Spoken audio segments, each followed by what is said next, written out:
আমারে আল্লাহর রাস্তায় কেউ কয়টা টাকা ভিক্ষা দেন? কেউ কি আছেন আপারা ভাইয়েরা?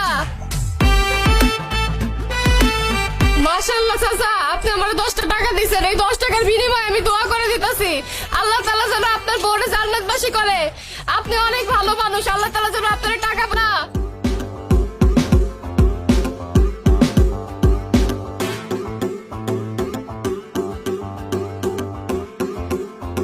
পয়সা দিয়ে ভরায় দেয়। আল্লাহ তুমি আমার মনের আশাটা পূরণ করে দিও, আমার দোয়াটা কবুল করো। কেউ আছেন আমার 10 টাকা 20 টাকা ভিক্ষা দিয়ে যান।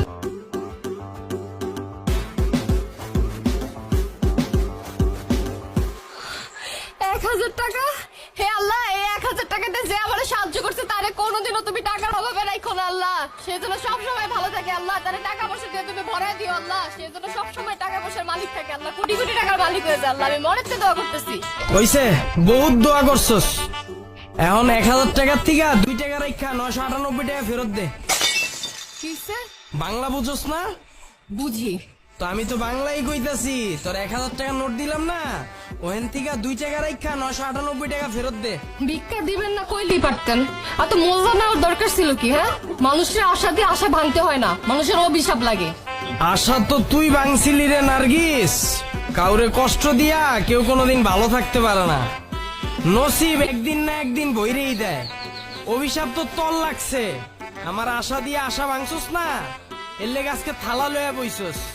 কি কইলেন? কিছু কই নাই, কইছি 1000 টাকা নোট দিলাম না, 2 টাকা রাখা 998 টাকা ফেরত দে। ভাঙতি নাই। তোর কাছে ভাঙতি নাই তো তুই ভিক্ষা করতে বইছস কে? দে টাকা দে, তোর ভিক্ষা লওয়া লাগবো না। আরে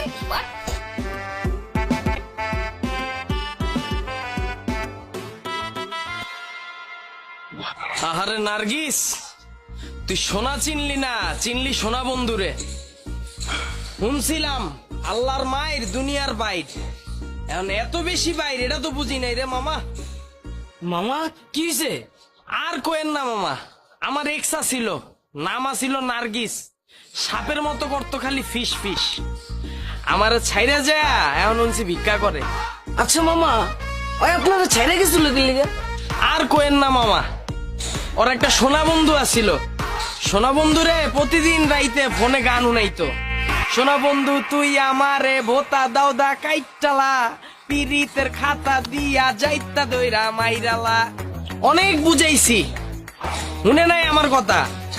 কইছিলাম এত যে সোনা বন্ধু করস, একদিন এই সোনা বন্ধুর লেগে এই সোনার টুকরারে হারাবি। শুনে নাই।